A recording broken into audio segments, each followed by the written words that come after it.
Fidelma Cook, much-loved Herald columnist, has deed it is with great sadness that I have to tell you that my mother died peacefully in her sleep this morning in Moissac, France.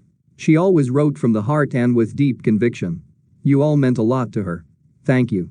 Pierce, I'm sorry to be stepping in last minute for Fidelma Cook, who is too ill to write this weekend. I've all the respect in the world for Fidelma, and to all the loyal readers who have been following her ups and downs, her observations and deliberations, for years. My dad, who died last month, asked for the Herald to be read to him, so he could hear how Fidelma was doing. We felt you could perhaps do with something light and reflective this week, since it will be a cruel shock to see the wrong face here.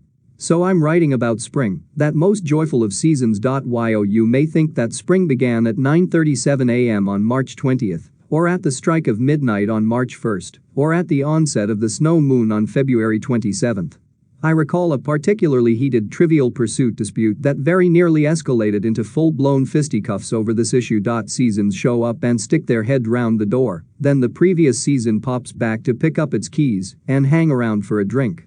It's a transition, a shift. They don't storm in at a predetermined hour and ransack the place.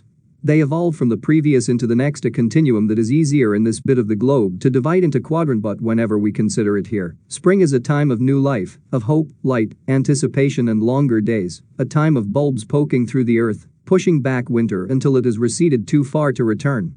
Legions of poets have waxed lyrical to the point where it's hard to write about it without resorting to cliché. In a very real sense, though, spring is an awakening, a renewal. Creatures stir, birds sing, shadows stretch, and there's a warmth to meet the refreshing chill in the air. But it's more than that. It's visceral, energetic, expansive, restorative. It's that time when you step outside and sense that shift. It's people smiling, waking from the trance-like grimace of semi-comatose semi-hibernation.